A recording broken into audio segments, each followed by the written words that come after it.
The diner always felt too big at night. Not because it actually was. The whole place could fit into a supermarket aisle, but because by closing time, the booths sat empty, the lights hummed too softly, and the silence settled on Lucas's shoulders like an old coat he couldn't take off. He was wiping down the counter again. Fourth time tonight. He wasn't even paying attention to the rag in his hand, just moving, because moving was easier than thinking. The bell above the door hadn't rung in almost an hour. The last customer left half a slice of pie and a tip that still glistened under the yellow lights. Lucas glanced at the clock. 10:12 p.m. Mia would be asleep by now. His daughter always kicked her blankets off, even in winter. Most nights, Lucas went home in time to tuck her in again. Tonight he was late again. He sighed and rubbed the empty spot on his finger where his wedding ring used to be. He still reached for it sometimes. Muscle memory. Grief had its own habits. The bell above the door jingled. He didn't look up right away. Just called out, "We're still open. Sit wherever you'd like." Silence answered. Lucas lifted his head and saw her. A young waitress in a faded black uniform stepped inside, clutching a tiny wallet like it was breakable. Her apron had someone else's restaurant logo printed on it. A high-end bistro 6 blocks away. Her hair was twisted into a messy bun. Strands stuck to her face. Her name tag was cracked, but readable. Nora. She didn't walk in fully. She hovered near the door, as if unsure whether she belonged here. Lucas recognized her. She sometimes passed by after her shift and grabbed coffee. Quiet girl. Quick smile. Always tired. Tonight the tired was heavier. "You okay?" he asked gently. She nodded too quickly. "Yeah, I just needed somewhere to breathe." He gestured toward the counter. "You can sit. No rush." Before she could answer, the bell jingled again. Loud laughter spilling in with the cold air. 4 well-dressed people entered. 2 men, 2 women, all glowing with the kind of careless confidence that came from never worrying about bills. Perfume, jewelry, expensive coats. One man twirled a luxury car key like he wanted everyone to see it. Nora froze. Lucas noticed. The group dropped into a booth like they owned the place. One woman immediately complained about the lighting. Another asked, "Do they even have gluten-free water here?" and laughed like it was the funniest thing in the world. Nora lowered her head. Lucas kept his voice soft. "You know them." She hesitated. "They were my last table at work." He waited. "They walked out without paying," she whispered. $382. Lucas felt the number like a punch. "And my manager said it comes out of my paycheck." She tried to laugh, but it cracked. "So technically I just paid to serve them dinner." Lucas looked back at the booth. The group was loud, carefree, oblivious. The blonde was scrolling her phone. The guy with the keys was taking selfies with the salt shaker. "I just needed to be anywhere but there," Nora said. "You hungry?" Lucas asked. She straightened. "I can't afford anything right now." "I didn't ask if you could afford it," he said gently. "Sit. Let me make you a grilled cheese." "A grilled cheese? It's the only thing in this diner I'm confident hasn't expired." Her mouth twitched, the closest thing to a smile she could manage. She slid onto a stool. Lucas headed to the back and grabbed a pan. Butter, bread, cheese, simple things, but he treated them like something sacred. Through the pass window he watched her. Shoulders slumped. Fingers tapping the counter. Eyes darting to the booth, terrified they'd see her. They didn't. When the sandwich was golden, he placed it in front of her with a handful of fries. Nora stared at it like she didn't deserve it. "You sure?" she whispered. "Eat," he said simply. She took a small bite, then another. Her eyes fluttered shut for a moment too long, and Lucas pretended not to notice the way she wiped her cheek quickly. Before she could speak, the blonde in the booth snapped her fingers.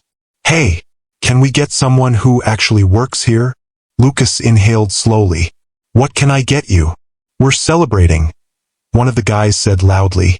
"Give us your best food. And hurry, we're starving." Lucas took their order without reacting. He'd learned not to. When he placed the check at their table later, Keyspinner let out a dramatic sigh. "Seriously? We're not paying full for this. Lucas blinked. Excuse me? The service was slow. The fries were mid. The vibe is depressing. Just comp it. You look like you need customers. They layered insults like frosting on a cake. Nora went rigid on her stool. Lucas didn't raise his voice, didn't lean in, just said calmly, "You ordered food. You ate it. You pay for it." Blonde scoffed. "Relax. It's like $80. 82. Lucas corrected softly. Keyspinner smirked. "Come on, man. Be cool." Lucas held his ground. After a tense beat, the blonde rolled her eyes, slapped her card on the table, and muttered, "People take their jobs way too seriously." Lucas ran the card, returned the receipt. No tip. As they stood to leave, Keyspinner finally noticed Nora at the counter. "Oh hey," he sneered. "You follow us here? That's kinda obsessed." Nora's face drained of color. Lucas stepped slightly in front of her. Small movement, big meaning. "We're closed after this," he said. "Have a good night." The guy scoffed but backed off. The group spilled out into the dark, still laughing. When the door shut, silence returned. Nora stared at her sandwich, then whispered, "I'm sorry." "For what?" Lucas asked. "For bringing that. For being here." "You didn't bring anything," he said. "You survived something ugly. That's different." She swallowed hard, tears gathering again. "I can't pay for this. I didn't think before I sat down." "You already paid once tonight," Lucas said. "I'm not taking more from you." She shook her head. "I'll repay you. Take your time." She looked at him, really looked at him, for the first time. "Thank you," she whispered. "No one ever." She couldn't finish. Lucas didn't push her. She stood, tucked her wallet into her apron, and headed for the door. Before leaving, she turned back. "My dad always said kindness comes back around eventually." Her voice cracked. "I hope he was right." Lucas nodded. "Get home safe, Nora." She disappeared into the night. The diner felt bigger again, emptier. Lucas exhaled and reached to turn off the neon sign, unaware that tonight's simple act, paying for one crying waitress's meal, would bring a storm to his door by tomorrow. A storm arriving in 5 black SUVs, each carrying a lawyer, and one man who wasn't coming for trouble. He was coming for the truth. Lucas didn't sleep that night. He lay on the old pull-out couch in the small apartment above the diner, staring at the ceiling while the refrigerator hummed across the room. Every time he closed his eyes, he saw Nora standing in the doorway, clutching her tiny wallet like she was holding her whole world together with 2 fingers. He finally drifted off around 3 a.m. By 6:15, he was back downstairs, flipping chairs down from the tables, turning on the lights, and checking yesterday's receipts. The till was short, he already knew it would be. He'd covered Nora's meal, and the blonde's card had barely cleared. He tried not to think about it. Just after 7, Roy, the morning cook, walked in, grumbling about the cold. "You look like hell," he told Lucas. "Feel like it too," Lucas said. He tried to shake off the heaviness. Today would be normal. Coffee, pancakes, grumpy regulars. A normal morning would fix everything. He believed that for exactly 14 minutes. At 7:42 a.m., the bell over the door rang. Lucas glanced up from the register and froze. Not one car. Not 2.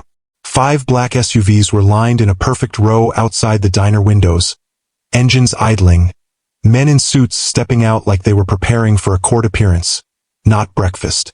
The door opened again. 5 lawyers walked in, sharp suits, stern faces, briefcases polished enough to reflect the fluorescent lights. The air shifted with them. Customers turned. Even Roy stopped chopping onions. Lucas wiped his hands on a towel, heartbeat ticking up. Can I help you folks?" The lawyers didn't answer. They parted down the middle like a formal procession, and a man stepped through them. Older, maybe mid-50s, gray at the temples, expensive coat, the kind of posture that belonged to someone used to being listened to. His eyes swept the diner, sharp and assessing, until they landed on Lucas. He walked forward with the confidence of someone who never had to doubt his path. "You're Lucas Hale?" he asked. Lucas nodded slowly. "That's me." The man exhaled once, a controlled breath, then extended his hand. "My name is Edward Caldwell." Lucas blinked. That name wasn't small. Caldwell was on hospitals, business towers, charity plaques. If someone sneezed money into existence, it was this man. But his eyes weren't intimidating. They were burning with something deeper. "Where is she?" Caldwell asked quietly. Lucas frowned. "Who?" "My daughter," he said. No hesitation. No cover. "Nora." The diner fell silent. Customers stared. Roy stopped chopping entirely. Lucas steadied his voice. "She left last night. She didn't say where she was going." Caldwell's jaw tightened. Not in anger, more like fear held between his teeth. "You helped her," he said. "You paid for her meal." Lucas rubbed the back of his neck. "It was nothing." One of the lawyers stepped forward. Mr. Caldwell would appreciate a full account of last night's events. Immediately, Lucas stiffened. "Look, whatever this is." Caldwell raised a hand. The lawyer fell silent. Then the billionaire lowered his voice, almost pleading. "Please, tell me what happened." Lucas didn't owe this man anything. But the worry in Caldwell's voice wasn't staged. It wasn't rich man anger. It was something Lucas recognized instantly, a father terrified for his child. So he told him, not every detail, just enough. The group came in. They were loud, rude. She said they'd skipped out on their bill at her job. She just needed a place to breathe. I made her some food. They gave her trouble again when they left. Caldwell's jaw clenched at every sentence. "And she didn't ask for anything?" he asked. "No," Lucas said. "She apologized for existing more than she spoke." Caldwell closed his eyes, exhaling. "That sounds like her." "That group," Lucas added. "They treated her like—" He stopped, because the right word hurt to say. "Like she was invisible," Caldwell finished. Lucas nodded. The lawyers exchanged glances, typing notes into tablets. Caldwell glanced toward the window, towards the street Nora had walked down the night before.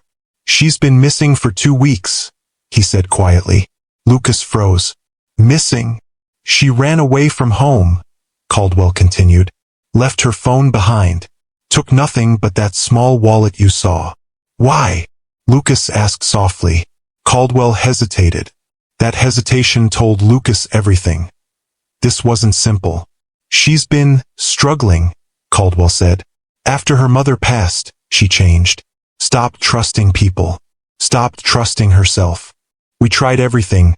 Therapy, time off work, stepping back." His voice cracked for the first time. "But I didn't see how bad it had gotten." Lucas felt the ache in that sentence. "She worked at that bistro," Lucas said. "She said the job was temporary." "I didn't even know she had one," Caldwell whispered. He looked suddenly older. The lawyers stepped in again. "Mr. Caldwell, we should continue." "No," Caldwell said sharply. "We listen." He turned back to Lucas. "Did she say where she was staying?" "No," Lucas said. "She left after eating. I told her to get home safe." Caldwell rubbed his temples. "She didn't." Lucas felt something cold crawl up his spine. "Is she in danger?" he asked. "She could be," Caldwell said honestly. "When someone is hurting inside, they don't always walk toward trouble. Sometimes they just stop walking away from it." He reached into his coat and pulled out an envelope. He set it on the counter. "This isn't for payment," Caldwell said. "This is for helping her when others wouldn't. When I couldn't." Lucas pushed it back. "I don't want money." Caldwell's eyes sharpened with respect. "Good. I didn't think you did. But take it anyway, not as payment but as preparation. Because when Nora reaches out again, it won't be to me." Lucas swallowed. "Why me?" "Because she trusted you," Caldwell said simply. "She let you see her. That means something." Before Lucas could answer, the bell above the door chimed. Everyone turned. A woman hurried inside, breathless. In her hand, crumpled, damp from the morning frost, was Nora's name tag. I found this, the woman said. On the sidewalk near the old bridge. Lucas's stomach dropped. Caldwell's face went completely still. The lawyer stepped forward instantly, firing directions, coordinating, calling emergency services. But Lucas wasn't listening to them. He was staring at the tiny cracked name tag in the woman's trembling hand. The same one Nora had worn last night. The same one she hadn't planned to take off. Something was wrong. Terribly wrong. Caldwell met Lucas's eyes. "We find her," he said. It wasn't a request. It was a vow. The diner emptied fast after the woman left the name tag on the counter. The lawyers dispersed like a practiced unit. 2 outside making calls. 1 gathering witness statements. 2 pulling up maps on tablets. Caldwell stepped aside, gripping the back of a booth like he needed something solid to hold on to. Lucas picked up the cracked name tag again. Nora. The letters were smudged with dirt. It hadn't just fallen. It had been dropped or torn off. Caldwell finally spoke, voice low. "The old bridge is half a mile from here." Lucas nodded. "It's a quiet area. No bus stops. No shops. Nothing but warehouses. And a river," Caldwell added. The weight of the word hung heavy. Lucas's chest tightened. "She wouldn't." "I'm not thinking the worst," Caldwell said quickly. "Just preparing for it." But his hands trembled. One of the lawyers approached. "Mr. Caldwell, the police are dispatching a search unit, but it will take time. Too much time." Caldwell looked at Lucas. "Will you come with me?" Lucas didn't hesitate. Of course. The SUVs moved like shadows down the almost empty morning streets. Lucas rode in the front passenger seat of the lead car, Caldwell in the back, elbows on his knees, staring ahead as if trying to see through buildings. "She didn't tell you anything last night?" Caldwell asked. "No," Lucas said. "Just that she needed to breathe." Caldwell nodded slowly. "She used to come to me with everything. Even the small things. Then, after her mother died, she changed. She hid everything. Grief makes people think they're burdens." Lucas understood that too well. "She didn't look like someone who wanted to disappear," Lucas said. "Just someone who didn't know where to stand." Caldwell's voice barely rose above a whisper. "I failed her." Lucas didn't respond because grief wasn't a math problem you could correct. It was a storm. It left people stranded. The SUVs stopped near the bridge. Frost clung to the guardrails.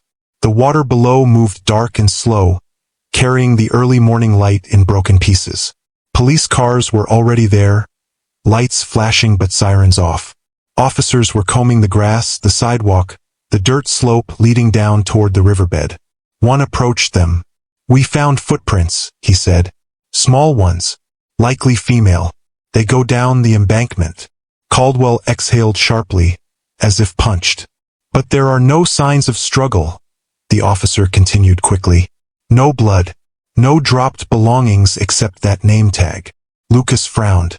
"So she walked down on her own?" "Possibly," the officer said.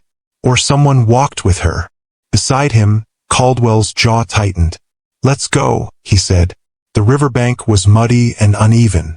Lucas followed the footprints. Light, irregular, like she'd been moving while exhausted. Caldwell knelt beside one, touching the edge of the imprint with shaking fingers. "She wasn't wearing her good shoes," he murmured. "Just the thin ones she uses for work." "Meaning?" Lucas asked. "She didn't plan to be outside long." Lucas felt a flicker of hope. "She may have just sat here," he said, "to think, to rest, to get away from those customers." Caldwell nodded slowly, but his eyes were scanning everything. Every branch, every piece of trash, every possible clue. An officer called out suddenly, "We've got something!" Everyone rushed over. There, caught in a thorn bush a few feet from the water, was a torn piece of fabric. Black, thin, from a work apron. Caldwell's breath caught. "That's hers." Lucas examined it. The tears clean, like it snagged when she walked past. "So she kept walking," Caldwell whispered. The trail led further down the riverbank, to a narrow pathway beneath the bridge. The concrete pillars cast long shadows across the ground. Graffiti covered the walls, layers of colors and shapes that looked older than some of the nearby buildings. Lucas stepped forward. "Nora?" he called. His voice echoed under the bridge, bouncing back at them, hollow. Caldwell moved beside him. "Nora!" he shouted. Only the river answered. The search continued for almost an hour. Officers scanned the water by flashlight even though daylight had already arrived. The lawyers moved with determination, like this crisis was a problem they could solve by sheer force of will. But nothing turned up. Just when despair started to seep in, Lucas noticed something half buried in mud near the base of a pillar. He knelt and brushed away the dirt. A phone, but not Nora's. This one had a cracked case covered in stickers. A teenager's phone. Dead battery. Screen shattered. He held it up. "This isn't hers." An officer stepped over. "We've been having trouble with break-ins along the river path. Groups of kids sometimes come here at night. Could have been dropped earlier." Lucas nodded, but something bothered him. If Nora had walked here last night, she would have been alone, vulnerable, exhausted. What if she ran into someone? Lucas asked quietly. Caldwell looked up sharply. "You think someone approached her?" "She was already shaken," Lucas said. "If the wrong person said the wrong thing." Caldwell's face darkened. "We need to check the area's security cameras." One of the lawyers spoke up. "Already on it. The city feed is difficult, but we'll request last night's footage." They headed back toward the SUVs. Just as they reached the road, Lucas heard someone calling out. "Hey, wait, someone was looking for you." A jogger ran toward them from the path, breathless. Lucas stepped forward. "Looking for who?" "For the guy from the diner," the jogger said, pointing at Lucas. Tall girl, dark hair, uniform. She looked scared. "She asked if you were working today." Lucas froze. "When?" "Maybe 30 minutes ago," the jogger said. "She headed toward the bus stop on Oak Street." Caldwell turned to Lucas, urgency blazing. "Go!" Lucas didn't argue. They reached the Oak Street stop within minutes. Buses hissed and roared away. People waited with bags and headphones and mourning faces. But no Nora. Lucas scanned every face, every jacket, every movement. Nothing. Caldwell's voice cracked. She was just here. Lucas's heart pounded. She had asked for him. She had come looking for him. Why? Before he could think further, a voice behind them said, "Are you looking for the waitress?" They turned. An elderly man in a heavy coat stood near the bench. His eyes were kind but worried. "Yes," Lucas said. "Did you see her?" He nodded slowly. "She was crying. She sat right there for a while. Looked like she hadn't slept. She kept saying she made a mistake." Caldwell stepped closer. "What kind of mistake?" The old man hesitated, then sighed. "She said she ran away from someone who didn't deserve it." Lucas and Caldwell exchanged a quick, confused look. Then, the man continued. She pulled a piece of paper from her pocket. Looked like an address. She got on the number 14 bus heading east. Caldwell's voice was barely a whisper. "What address?" The old man pointed down the street. She kept staring at the paper and repeating the same name. Lucas's pulse hammered. "What name?" he asked. The old man looked at him. "Yours." Lucas's breath caught. Caldwell stared at him. "She's coming to you," he said. "Not running. Not hiding. Coming to him." But why? Before Lucas could process it, his phone buzzed. A text. Unknown number. Just 3 words. "I'm sorry, Lucas." His blood ran cold. This wasn't over. It was just beginning. Lucas stared at the screen. "I'm sorry, Lucas." 3 words. No punctuation. No context. But they hit like a physical blow. Caldwell stepped closer. "What does it say?" Lucas showed him the phone. Caldwell's face tightened, the muscles in his jaw shifting as if bracing for impact. "She wouldn't text you unless she thought she'd done something wrong," Caldwell murmured. "Or unless she needed help." Lucas didn't know which possibility terrified him more. Roy called from the SUV. "Number 14 bus is live-tracked. It's 2 stops from the industrial district. Caldwell didn't wait. Let's go. The SUVs moved again. Fast this time, cutting through morning traffic with practiced precision. Lucas sat forward in his seat, staring out the windshield as buildings blurred past. His mind kept replaying the night before. Nora sitting alone at the counter. Nora wiping tears with the back of her hand. Nora whispering, "I'll pay you back." Nora disappearing into the dark. And now she was on a bus heading toward the part of town nobody went to unless they had no other choice. The industrial district was a maze of abandoned factories and half-used storage units. The kind of place where the city forgot to fix streetlights. Why would she go there? Lucas asked. Caldwell didn't answer right away. Then quietly, "She used to go there with her mother," he said. "When she was little, they fed stray cats behind the textile mill. After her mother died, Nora never went back." "So why now?" Lucas asked. Caldwell stared at his hands. "Because sometimes grief drags you to the last place you felt safe, even if the memory hurts."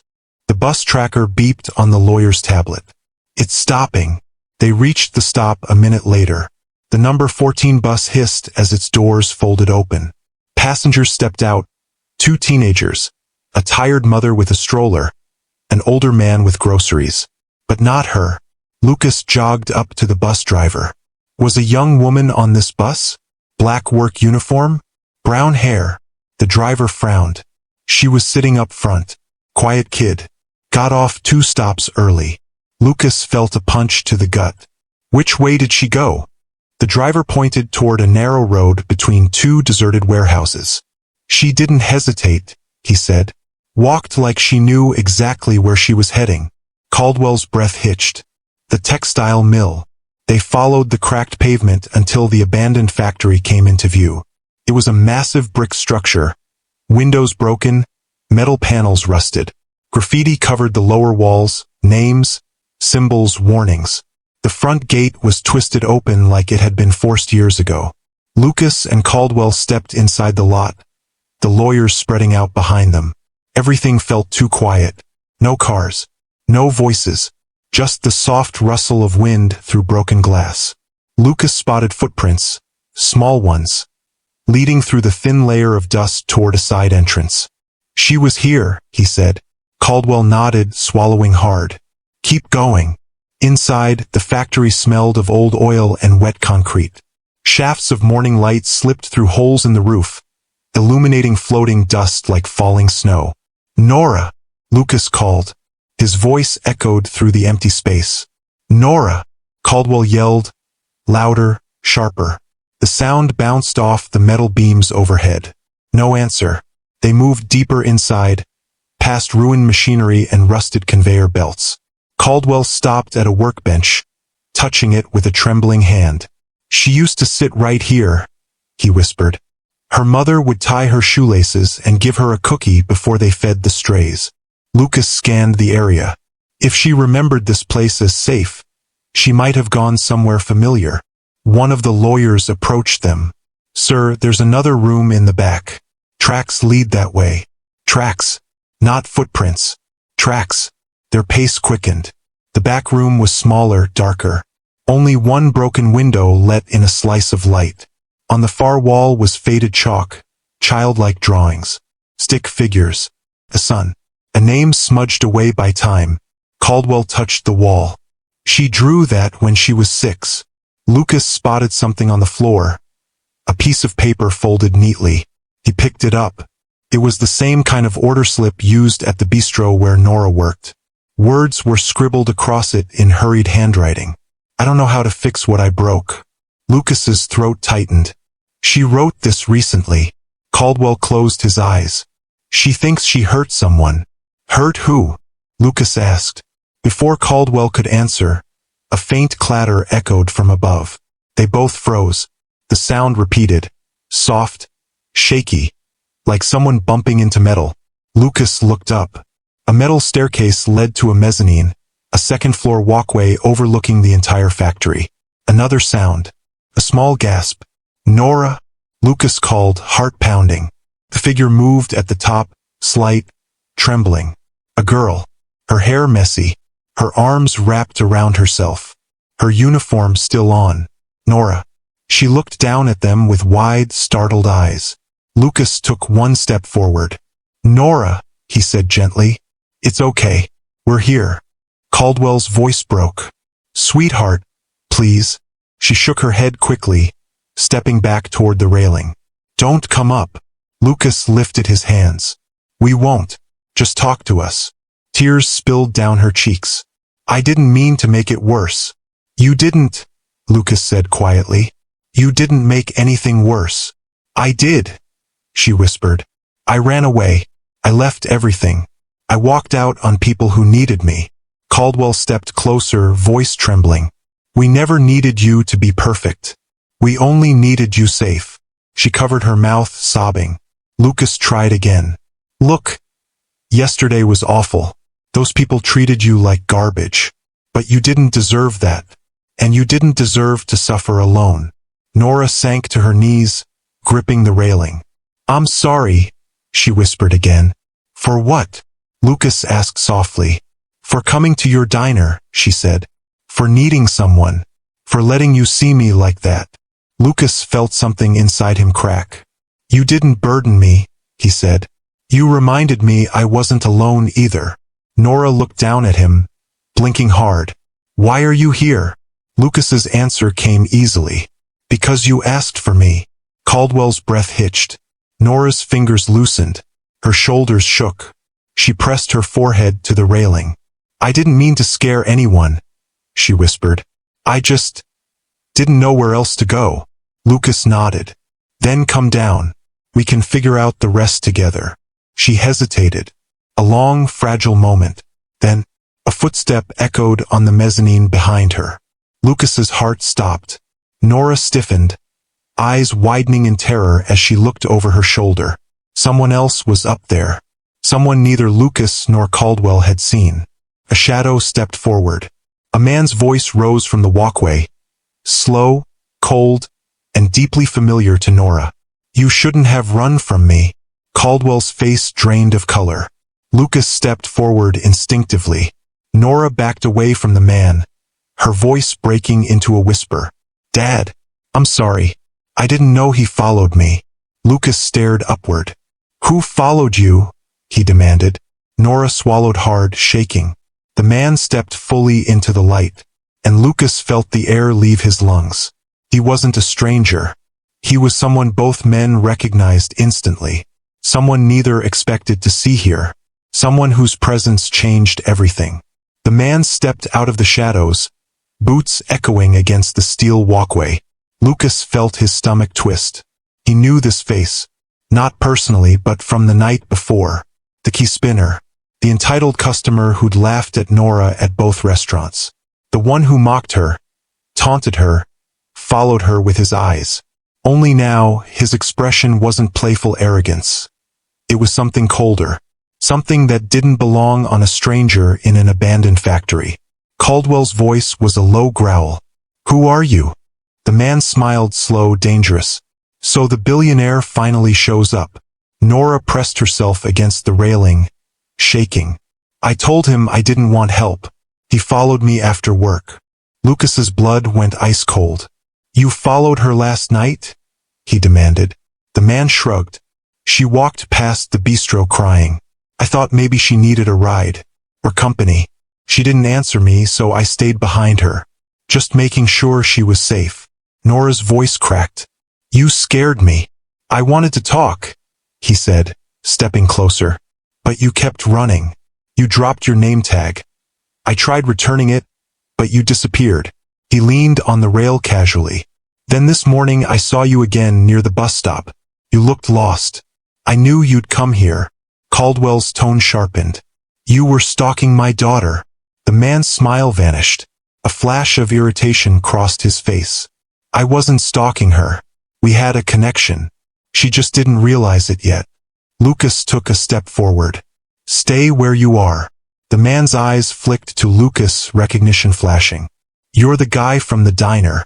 The hero. The one who paid her bill. He laughed. A short, hollow sound. You think she wants you? You think this sad little diner guy matters to her? Caldwell stepped forward, fury shaking through him. You approached her without consent. You frightened her. You followed her here. That is stalking. The man shrugged again. She needed someone who actually cared. Lucas clenched his fists. She doesn't need you. The man looked down at Nora, eyes darkening. I just wanted to give you a place to stay. You said you were struggling. I could have fixed everything. But you shut me out. Nora shook her head, crying again. I didn't say anything like that. I told you to leave me alone. The man's voice sharpened. You didn't mean it. Lucas took another step. Back away from her. The man's smile turned cruel. Or what? You'll climb up here and hit me? You don't have the guts. Lucas didn't answer. He didn't need to. He moved. Not fast but steady. Determined. The way a father moves toward danger because someone needs him. But Caldwell grabbed his arm. Wait, he whispered. Look at Nora. Nora's hands clutched the railing so tight her knuckles were white. Her whole body trembled. She wasn't just scared. She was frozen. Lucas stepped back, grounding himself. He needed to stay calm. Caldwell stepped forward instead, voice level, controlled.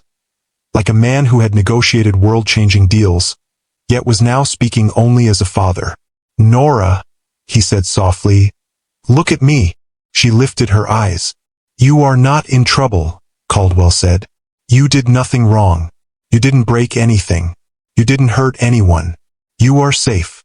The man scoffed. Safe? She ran away from you. She ran from your money and your control. Caldwell didn't even look at him. His eyes stayed on his daughter. You came here because this place meant something to you, he said. Because Mom brought you here. Because you felt overwhelmed and alone. Nora's lip trembled. It's okay to feel that way, Caldwell whispered. It's not shameful. And you can always come home. No matter how scared you are. No matter how long you were gone. Nora closed her eyes, tears falling silently. The man's expression twisted.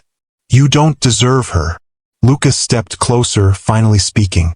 She doesn't need us to deserve her. She just needs us to listen. The man's jaw tightened. Then he lunged. Not at Lucas. Not at Caldwell. Toward Nora. A rush of movement. A blur of panic. Nora stumbled backward with a gasp as he grabbed her wrist.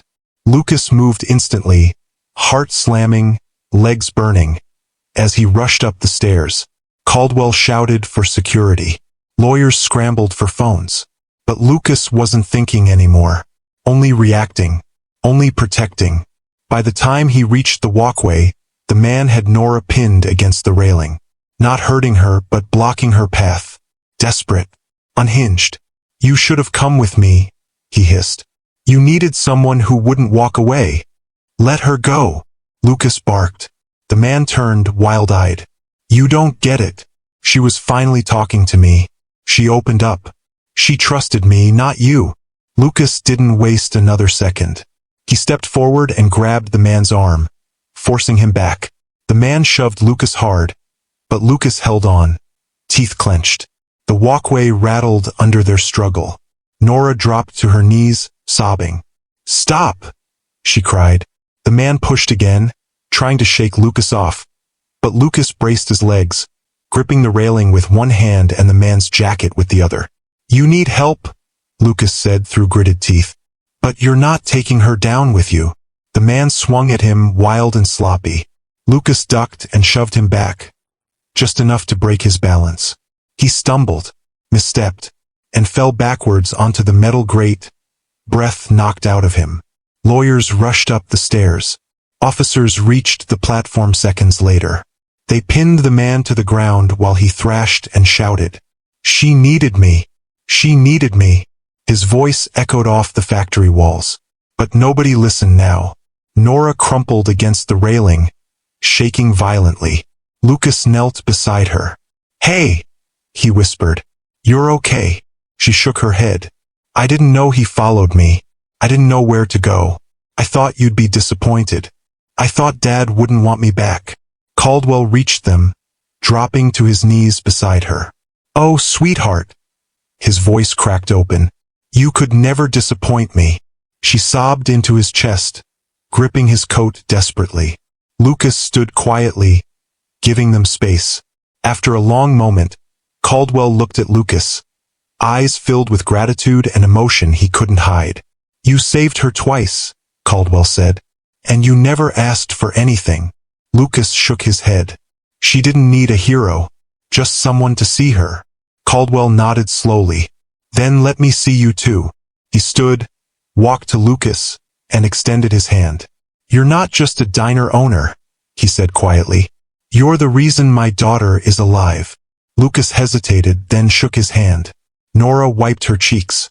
Thank you for last night, for today, for not judging me. Lucas's voice softened. You never owed me anything, not even an explanation. She managed a small, fragile smile. 2 days later, the diner was quieter than usual. Lucas was refilling sugar dispensers when the bell jingled. Nora stepped inside. Clean clothes, calmer eyes, still fragile but standing straighter. Caldwell followed behind her. Nora approached the counter. Dad and I talked, she said, about everything, and I wanted to come here again. Not because I'm lost, but because I want to say something right. Lucas folded a napkin slowly. What's that? She smiled small, real. You showed me kindness when I didn't believe I deserved any. I won't forget that. Caldwell added. Neither will I. Lucas nodded once. Doors always open. Nora glanced around the diner. I feel safe here. Lucas felt something warm settle in his chest. As they turned to leave, Caldwell paused. Lucas. Yeah. If you ever need anything, help, resources, a friend, you call me. Lucas huffed a quiet laugh. I'll keep that in mind. When the door closed behind them, the diner didn't feel empty. Felt full. Like something broken had shifted. Just enough to let light back in. Because sometimes a single meal, a single moment of kindness, changed everything. Not by fixing people, but by reminding them they weren't alone.